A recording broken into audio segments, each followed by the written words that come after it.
मित्रांनो, मी अनिकेत स्वागत करतो तुमचं पुन्हा एका नवीन व्हिडिओमध्ये. तर कालच आपण घोसाळगड आणि तळगड हे 2 किल्ले गेले होते आणि आज आपण निघालो आहे घेरासूरगड करायला. इथून जवळपास 20 किलोमीटरच्या अंतरावर आहे तो आणि सकाळचे 8 वाजलेत निघतं आता. आणि आज आपल्यासोबत चेतन आणि मयूर हे 2 माझे मित्र देखील आहेत, म्हणजे प्रथमेश धरून आम्ही आज 4 जण आहोत. तर चला उशीर न करता निघूया, बिकॉज ऑलरेडी आपल्या टायमापेक्षा आज आपण 1.5 तास लेट आहोत.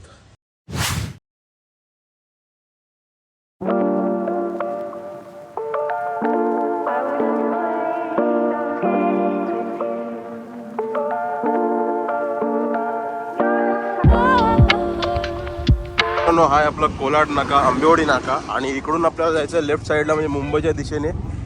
इथून ऑलमोस्ट 20 किलोमीटर आहे. 20 किलोमीटर नंतर खाम गावातून आपल्याला जायचं आहे.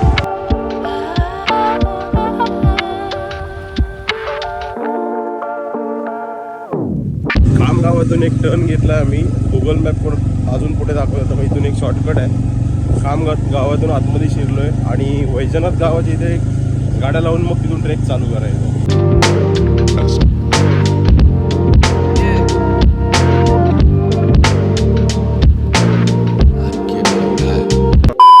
तर मित्रांनो, घेरासूरगडामध्ये आल्यानंतर खाली पायथ्याशी गाव आहे. त्या काकी तुमचं नाव काय? वैशाली विश्वनाथ पार्टे. वैशाली विश्वनाथ पार्टे. वैशाली काकी आहेत आपल्या. त्यांनी एक चांगलं मला सुचवलंय की कामाला आहे ना आमचा मुलगा गडावर कामाला आहे का? ओके, म्हणजे त्यांनी जे टुरिस्ट येतात त्यांची नावं घेतात, त्याच्यानंतर किती जण आहेत ते, कुठून आलात ते, आणि तुमचा मोबाईल नंबर, अशा सर्व गोष्टी घेतात. म्हणजे जेणेकरून जर का वरती काही कोणाला प्रॉब्लेम आलं तर ते इथून मदत पाठवतात. बरोबर ना की? कामाला येतो. हां का? गड पालक आहे, म्हणजे गड संवर्धन पण करतात ते लोकच. ओके. तर गावातूनच आतमध्ये रस्ता आहे सूरगड. इथे बॅनर लावलेला आहे, छोटीशी पायवाट आहे. तर गावातून सगळीकडे छोटे छोटे असे नेमप्लेट लावलेले आहेत, म्हणजे जेणेकरून रस्ता कळेल कुठे आहे तो. आणि आज आपल्यासोबत आहेत मयूर पाटील आणि चेतन महाबळे. चेतननी तर अवचितगडचा ट्रेक केला माझ्यासोबत. मयूर, तुझा पहिला ट्रेक आहे का? पहिलाच आहे? हां, नाही, तू तुझ्या लाईफमध्ये किती केलेस? चौथा काय? म्हणजे एक्सपिरियन्स आहे थोडाफार. ट्रेक चालू आहे आपला आणि ट्रेक पूर्ण जंगलातून आहे. पूर्ण पायवाट दिसतात. पण एक गोष्ट चांगली आहे की प्रत्येक ठिकाणी छोटे छोटे गडाकडे जाण्याचा मार्ग प्लेट दाखवलेले आहेत.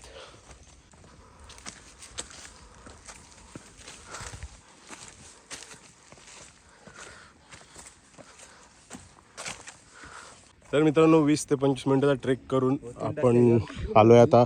ऑलमोस्ट गड दिसायला लागला आपल्याला आणि सगळे थकलेत पाणी पिताना, पण कंटिन्यू आलो आपण. पटापट चढलो. आता मेन समोर आहे आपला. आज डेंजर वाटते मला झाडाला.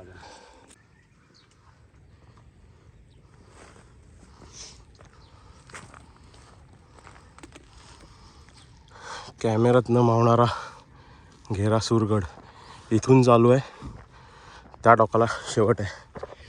आज धूर आणि जाळ सोबत निघणार आहे. काय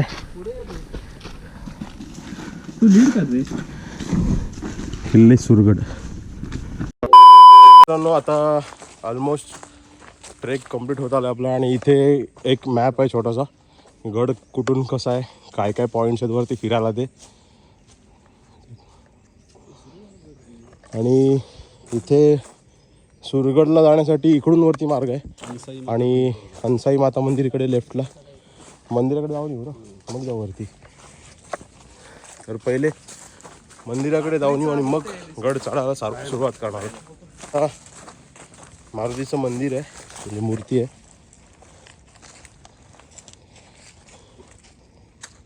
शिल्पात कोरलेली. बोल बजरंग बली की. हा, मी मॅचेसच बोलते. आता गड आपल्याला दिसायला लागलाय प्रॉपर.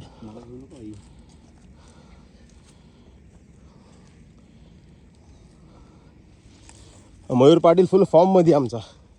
औरावर समितीचे अध्यक्ष.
जस्ट आत्ताच हा रोप करून वरती आलो आम्ही आणि वरून हा असा व्ह्यू आहे मस्त.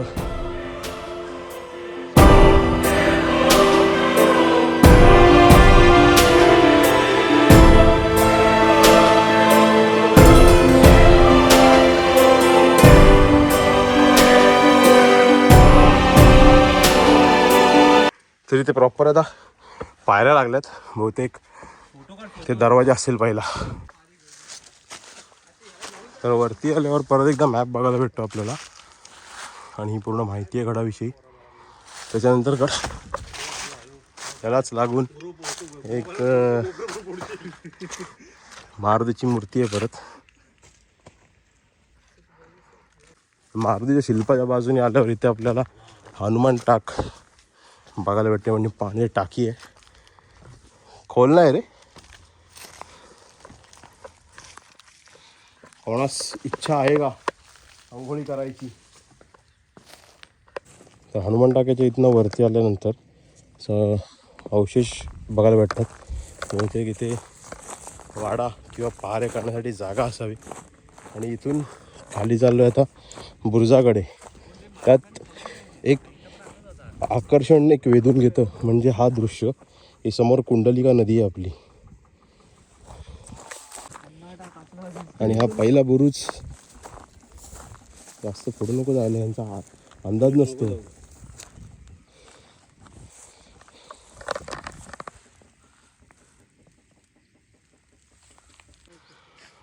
बुरुजाकडून वरती आल्यावर आपल्याला शिवमंदिर लागलं आहे आणि त्यासमोरच हा आता धान्य कोठार आहे की शस्त्र ठेवण्यासाठी आहे.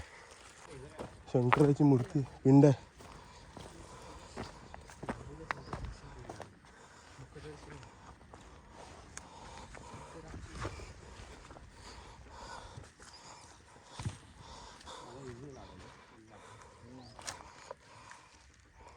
शंकराची मूर्ती आहे. त्यानंतर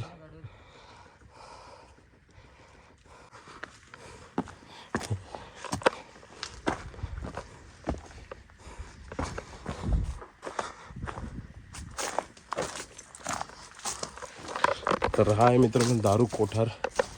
आणि असं देखील ऐकण्यात आलं की शिवाजी महाराजांच्या काळानंतर इथे जेव्हा पेशव्यांचा कालावधी होता तेव्हा इथे या गडावर कैदी म्हणजे लोकांना जेल इथे करत होते. कैदी तुरुंगवास इथे या गडावर करत होते. हा बघ प्रथमेश, ही दूरदृष्टी आहे ना, इथून दूरदृष्टी बघा. होती. नमस्कार शिवभक्त हो, या शिवतीर्थावर आपले स्वागत. इथे शिवकालीन 2 तोफ आहेत बघ. एक तोफ जरा वेगळीच आहे, तुटले.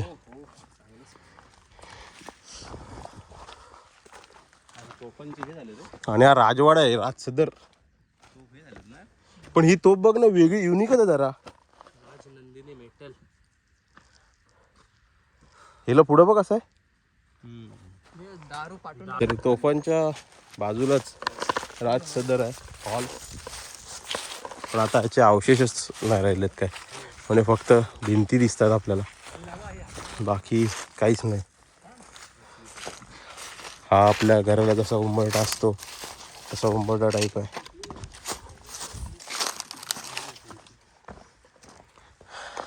हा तो पूर्ण राजसदर.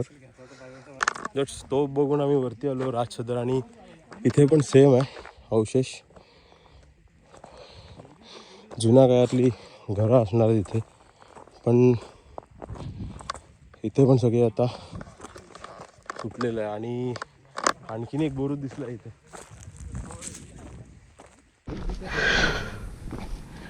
आणि अर्धा चंद्र इकडनं ही ढासाळले, तटबंदी होती, बुरुज अर्ध चंद्र अर्ध सर्कल बुरुज राहिलाय फक्त शिल्लक. बाकी सगळा बुरुज ढासळलाय खाली.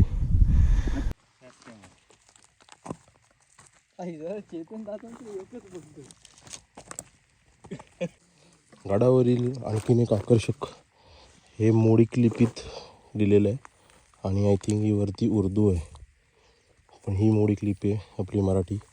मला फक्त एवढंच वाचायला आलं की ते सुरगड लिहिलं आहे, बस. बाकी काय वाचता येत नाही क्लिअर. तर आपल्या कडाचा शेवटचा पॉईंट, लास्ट बुरुज राहिला होता.